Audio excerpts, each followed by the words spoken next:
All right, welcome to Political Voice. I am Moses Humphrey. Now, the Lagos State authorities must disclose identities of EndSARS victims scheduled for mass burial. Now, that's not according to us here at Voice of the People TV, but that's according to Amnesty International. Now, Amnesty International, an organization focused on human rights, Isa Sanusi, the organization's director, made this statement on Monday that the planned mass burial of 103 EndSARS victims must be stopped. And then an investigation into the killings be carried out so that perpetrators can be prosecuted. Now, the organization was responding to a leaked government memo dated 19 July, which was addressed to the Lagos State Ministry of Health by the state's procurement agency. Well, what was the content of the memo, you might want to ask. On Sunday, a letter from the Lagos State Government Public Procurement Agency titled Letter of No Objection, Mass Burial for the 103 the year 2020 EndSARS victims circulated on the internet, and it sparked outrage. Now, that's the conversation that we are looking at today on the show. And I have with me in the studio Tochukwu Ezokama, who is an author and a social affairs commentator. Good to have you with us in the studio. Thank you so very much for having me. All right, now I don't know if you saw the letter when it came out. The letter from the PPA saying that there's no objection. They're allocating a certain amount of money, 61,250,000 naira for the burial of these 103. How did it make you feel? Let's start with that. Well, first of all, I was kind of surprised because according to the government version of the story, nobody died at the Lekki toll gate. Now, why then are you... Now, why do you want to bury 103 individuals if there had been no death at the Lekki toll gate? Something is not right. There's falsehood somewhere. There's misrepresentation of facts somewhere. And not surprisingly, the Nigerians do not trust their governments. The deficit is there because they've repeatedly lied to us, they repeatedly deceived us. And this is one of such deceits, one of such lies. Now, when this incident happened in 2020, October 2020, right after midnight, you do recall that the governor of Lagos State, along with a few other high-ranking officials, went to the toll gate for inspection, and they said there were no blood stains. There were no, there was nothing to show that there was gunshots fired. So they said it was a lie. But let's also not forget that certain individuals, DJ Switch being one of them, was on live video, Instagram live at the time. That's not doctored. That's not doctored. That was a live feed showing what was happening at the toll gate. Nigerian youth were seen on the floor, raising the flag, chanting the national anthem, and then shots were fired. Now, it's one thing that the state government has consistently denied the killing of people, the massacre. But we know that a panel that was set up to look into the EndSARS, the hashtag EndSARS protest, did say there was a massacre, whether it was at the toll gate or not. Now that 103 people have come up, do you believe the fact that these bodies were picked up from different parts of Lagos State, like the state government is claiming? I don't believe a word from the government. The Nigerian government are notorious for their falsehoods. And like I said earlier, this is one case of that mindless shameless falsehood. It's not true. They were not picked up from different parts of Lagos. People died at the Lekki toll gate. People were shot at close range. The video showed it. And people died at the Lekki toll gate. I don't believe the government version of this story. I don't believe the government narrative, not at all. Unfortunately, a lot of Nigerians would take a stand with you in disbelief of the government's stance on this 103. Now, let's even look at the amount set aside for the burial. A little over 61 million. A school of thought will say these people, albeit they haven't been, albeit unidentified, seem to, be more valuable in death than when they were alive. Yes, because what do you make of that amount of money? It is the amount of money is just too much. It boggles the mind that you need 61 million. 285,000. Okay, point something 285, million to bury 103 persons. It's more than 500,000 naira per person. More than that, and it's supposed to be mass burial.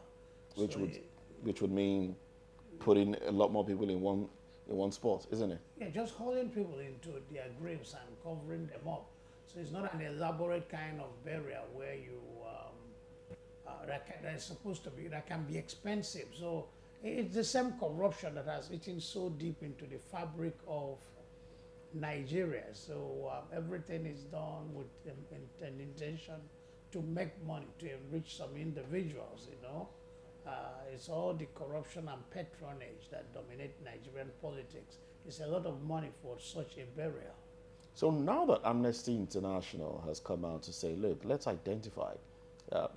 Before now, the Lagos State Governor did say that, or the Lagos State government did say that these people were not picked up from the toll gate, and it also said that the families did not come out to claim they are dead. What do you make of that statement? So the 103 persons identified, do they have the names of these individuals? Do they have the name, the age, and of these individuals? Because families cannot come to claim the corpse if they're not identified. So if I come, which one of them will I claim as my relative? No, you'll come and look at them. And probably maybe a DNA test will be done or something, and then they verify. Okay. And did they call the public? Well, that's what the government is saying. Government is saying that it made an announcement for the public to come and identify, but no one came up. Wow, that's interesting. In Nigeria, where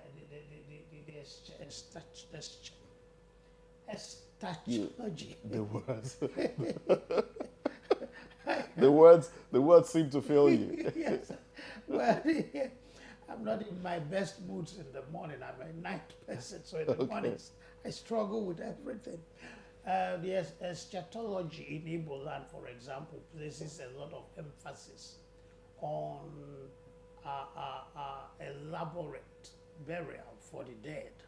So most Nigerian cultures are so. So I don't think the average Nigerian would deliberately not claim the corpse of a child, a son, a daughter, a father, a mother.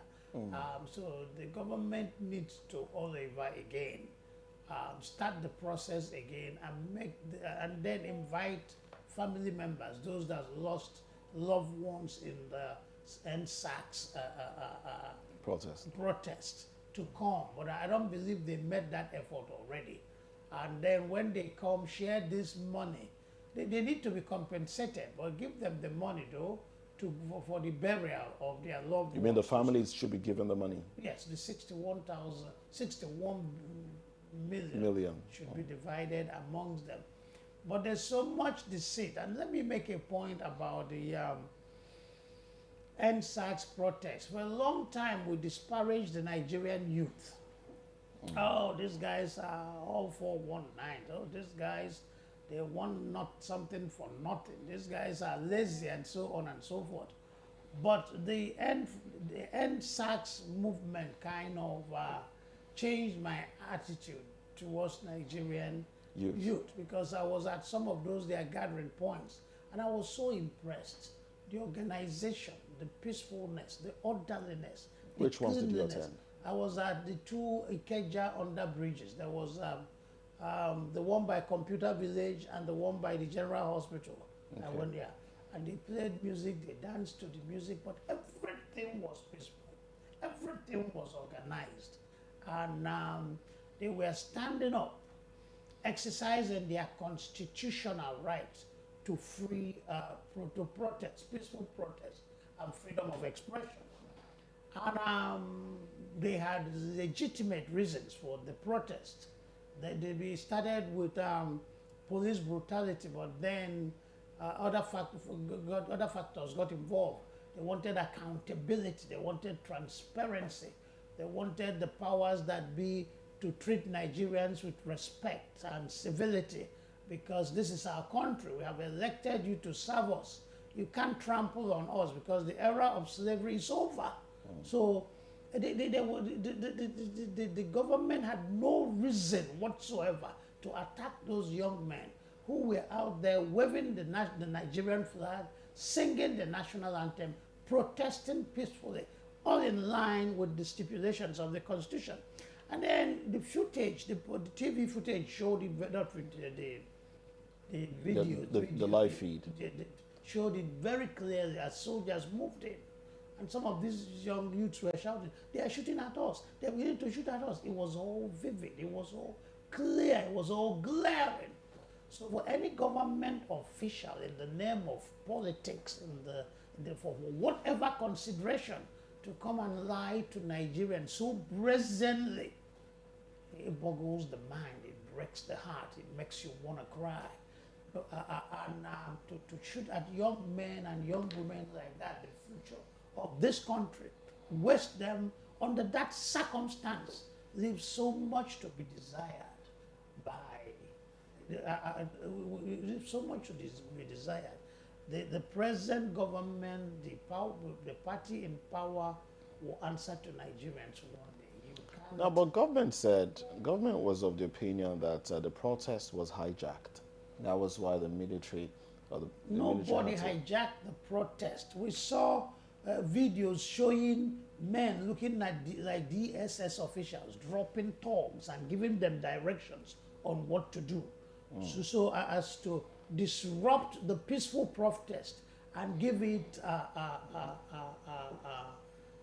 an image of, create an aura, image of violence, disorderliness. They failed in doing that. Then they attacked the SACs. Because the people apprehended those thugs and actually handed them over to the police. Yes. There was no jungle justice. Justice, no.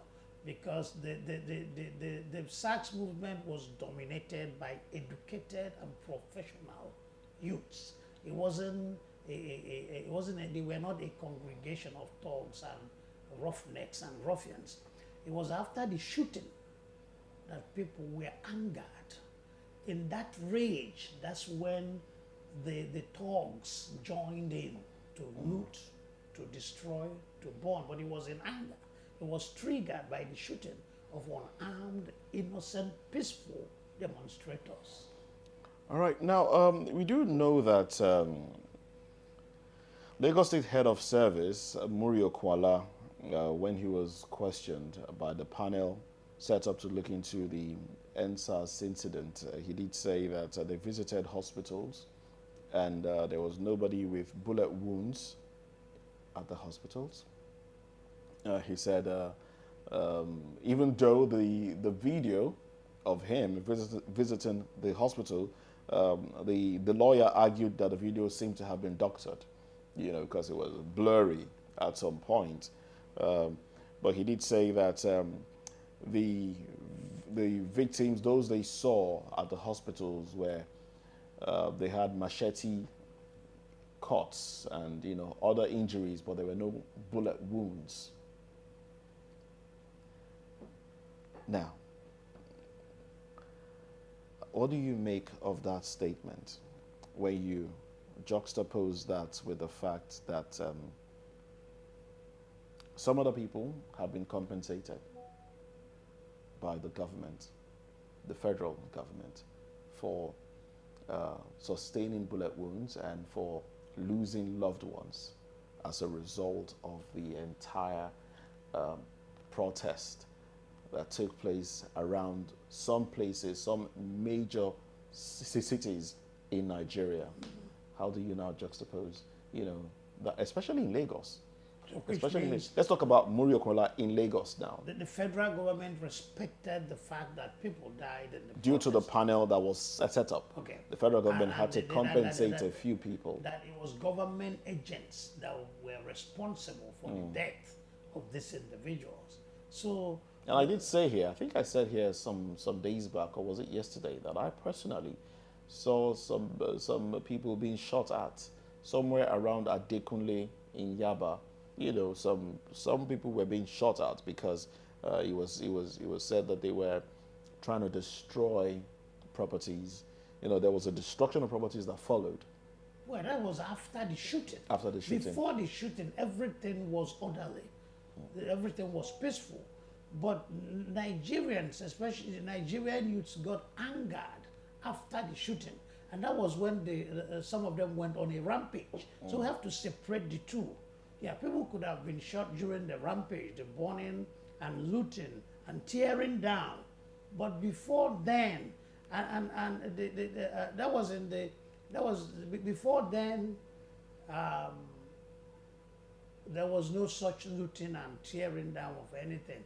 So the federal government has admitted and paid compensation. The facts are glaring.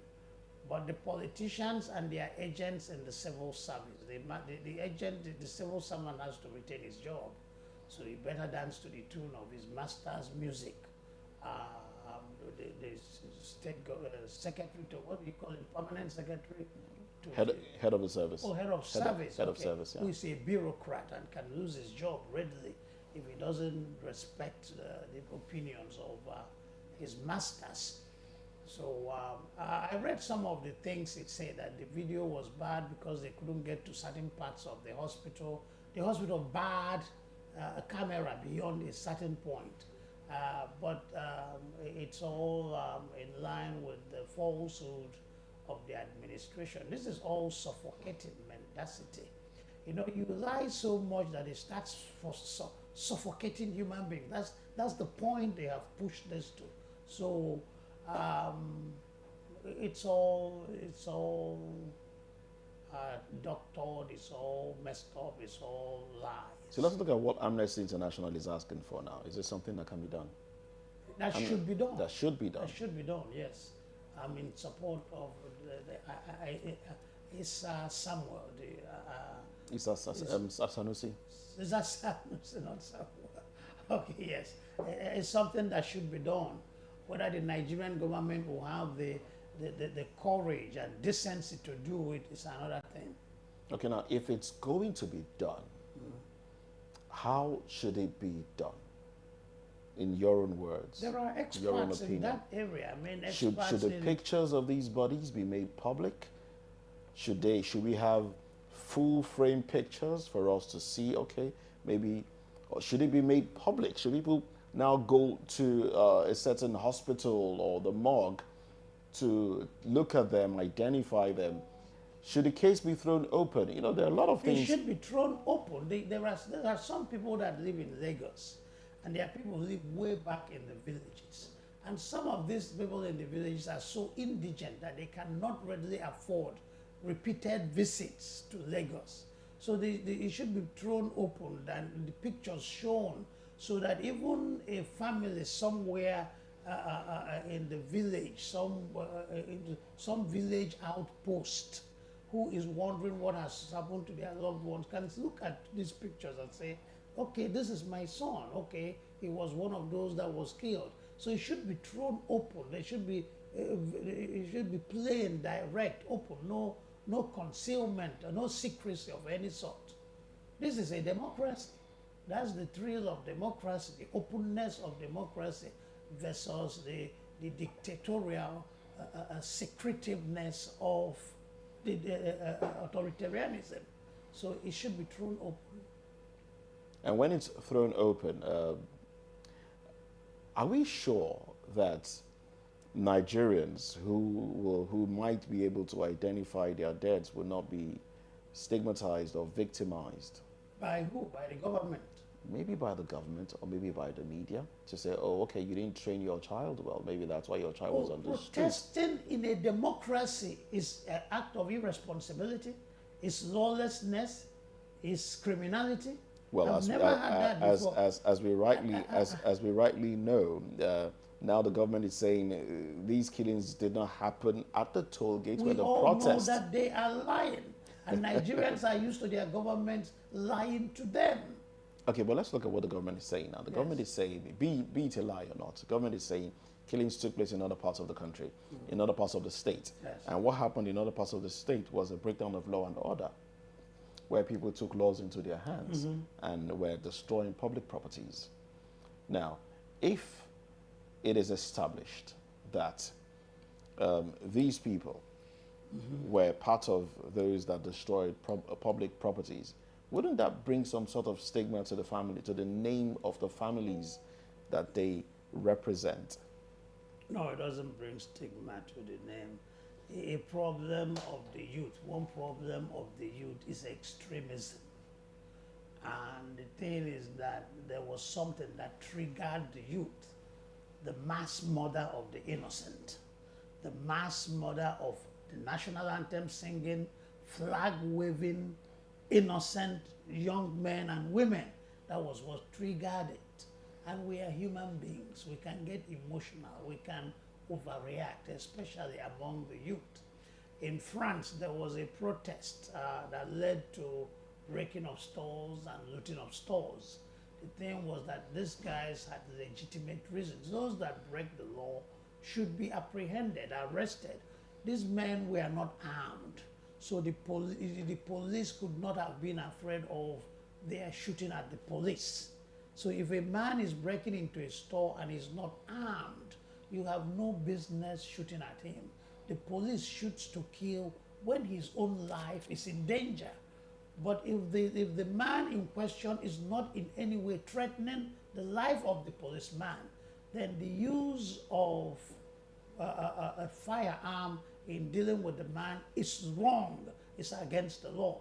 In the US, for example, you can fight a policeman, but if you have bare hands, he will not shoot you. But if you have a knife or a gun, he shoots in self-defense. So you can shove a policeman, hold him by the neck. It's all against the law, but he's not going to shoot because you are not armed. So that's the thing.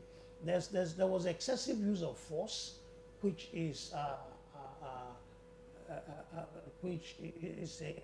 the fault of the government. There was killing of innocent people. So the youths naturally, in their youthfulness, acted youthfully, which is always on the extreme. There's no stigmatization.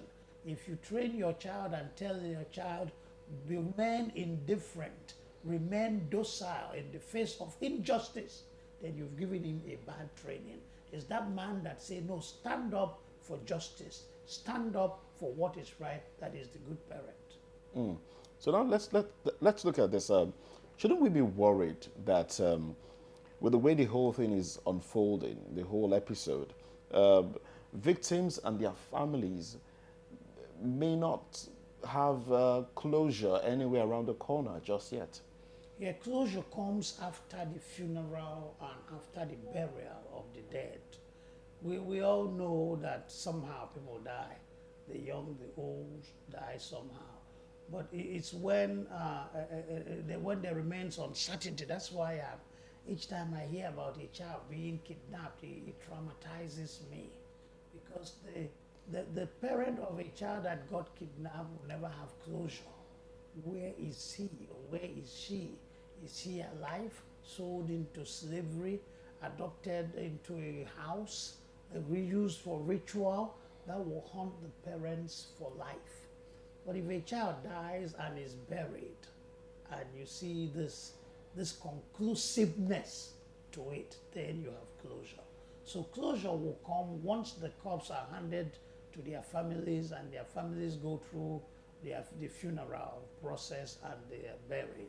Okay, so you are of the opinion that the corpse should be handed over to the Of families. course, those are the right people But to for take that to it. be done, the families will have to identify their corpse. They can do that. So the government will make provision, provide the enabling environment for the families to identify their loved ones. Now, the some victims. some people will think this is a little bit. Is this not kind of too much an ask for the government To do what? to reveal the identities of the 103 bodies? But they are human beings. They have parents. They have people that care for them. So who is the government? How does it concern the government? You just gather people's corpses and throw them into one big pit and cover and steal 61 million naira for it. I mean, who is the government? The government is there to serve us. That's the thing. We elected them to serve our interest. And if the interest of the public is in identifying these individuals and their corpses being handed over to their families, that's what the government should do. If this is a democracy, unless if this is Nazism in some form, one coloration or the other. Now, in identifying the bodies, I ask this question again.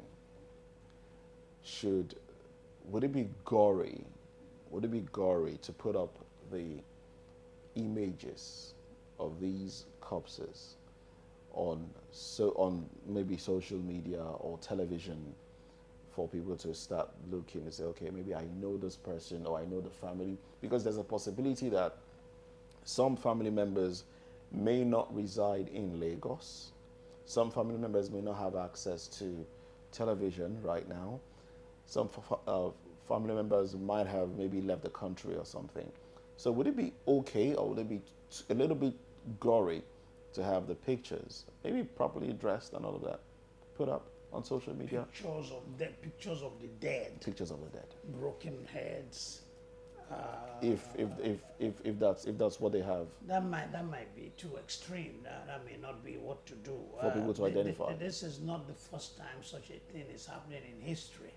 So there must have been precedents on how to handle matters like this. It may not be my purview, it may not be my forte, but it's doable, it's handleable. So and finally, in the final analysis, there might be a few corpses that may not be claimed. Okay? True. And then those can go for the mass burial. But those that are claimable should be claimed and released to their loved ones. All right, those that can be claimed. All right, then. Now let's look at this this amount of money again. It's an interesting sum. Yes. 61.285 million dollars. Sorry, naira. Naira, yes. Now, some people will think you're of the opinion that the money should be given to the families when they come to claim. Since it's for the burial, so if Since the it's for the government burial. is not burying anymore and it's the family burying, of course you give them the money to bury. They will be transported from here to wherever the hometowns are. The coffins will be bought, undertakers. Isn't this some people profiting? Because the funeral home now, who has been licensed to do this, are they not profiting from the dead, from these 103? People profit from the dead. Normally, coffin yes. makers profit. But this particular one, It's all political. It's all patronage. But it is. But even if you hand the corpse over to their parents, their loved ones, some people will still benefit from it. In everything we do, people benefit. If we eat, somebody is benefiting. Even some areas in Lagos, for you to pee, you pay some money. And so everything we do, people benefit one way or the other. Oh, I need a pen. You buy a pen, somebody's benefiting. So you can help that one. all right. So now the issue of DNA samples, DNA samples as a way of identifying the bodies. Is that the only way to go about it? Or what's the other ways? experts know what to do. We have a lot of pathologists, I would say, make I remember another one wording they use, make I remember another name that they are called. But we have a number of them. The problem of Nigeria is not lack of professionals, it's not lack of professional skills, it's not lack of knowledgeable individuals. We have so much of them, it's just for the government to make proper use of them. So if the government resolves on what to do, they know what to do, they know the experts to call to do the DNA. It's been done in the past, repeatedly in the past. So that's a way of doing it. All right, now let's take your, if you were to advise the public, we'll break it down. If you were to advise the public on how best to handle this issue going forward, what would your advice be? If you were to advise the government on how best to handle this, so we don't see another, breakdown of law or another protest. The problem with the Nigerian government What would your advice be? is fundamental. This is just one case, and one case of falsehood, one case of corruption, one case of insensitivity, one case of brutality and violence against the masses. But it happens repeatedly. The Nigerian government should realize that they are there to serve the people. The people have elected them to work for them, and they are not doing that. Their policies should be more humane, more human-oriented. The policies of the Nigerian government is anti-human. It's like they don't care about the people. They do what serves their purpose most of the times at the detriment of the masses. They need to change their mindset. They need to respect the individuals. The thing is that, like I've said time and time again, that nobody is really better than anybody. Nobody is superior to anybody. Because in the final analysis, we are just the expression and embodiment of God. And wealth does not in any way raise you above the limits of humanity. And poverty and all the desperation, all the gloom that comes with poverty does not in any way take you below that human realm. You can't become an animal because you are poor and hungry. And you cannot become a demigod because you are rich. We are still confined by the same weaknesses, the same frailties, the same limitations of humanity. So they should realize that we are equals, assigned different roles in accordance to the will of God. So all this treating human beings, Martin Luther King Jr. once said that any system that reduces a he to an it is an unjust system. A man is a he, a goat is a it. So any system that reduces a man to an animal is an unjust system. And that's what we have in this system. So let them elevate Nigerians and to the level of human beings and treat them as human beings. That's your advice? Yes, to the government. To the governments. All right, so how about the people? To the people, you have to realize your rights as a citizen. The Nigerian society is very repressive. It makes the individual feel worthless. So the average Nigerian lives in trepidation of the police, the landlord, the oga, the army, the judge, the lawyer. He's just a slave in his own land. Like Fela said, he go the beggy oga to make ends meet. He go be slave for him land to make ends meet. It's not easy to break out of that mindset. But Nigerians should realize that the era of slavery is over. So no Nigerian is a slave in his land. You have to reach out and claim all that is legitimately yours in this system where you are a citizen. And you have to demand to be treated with respect, civility by the system. It wouldn't make sense to many Nigerians because their situation is so intimidating that they just take it as they see it. We don't leave unto God. Now God will help us for this country. But God has done enough for you already. It's in your hands to help yourself. All right. If on a final note, Amnesty International has also asked that everyone detained as a result of the EndSARS protests be released.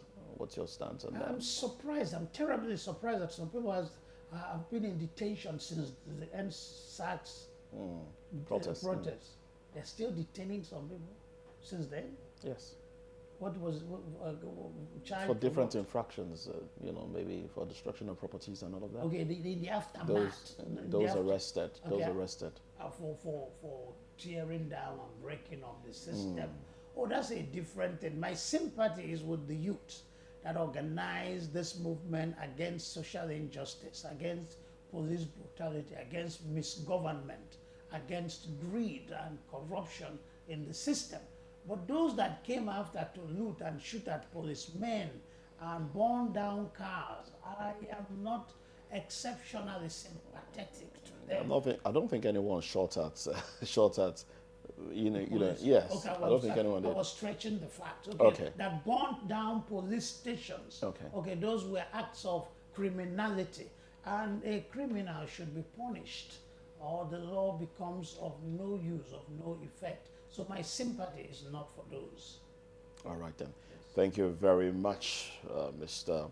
Tochukwu Ezukama. Thank you for coming on the program. Well, that's it on You're Political welcome. Voice. You're welcome. Well, that's it on Political Voice today. Our Political Voice will make a return, same time tomorrow. Bye for now.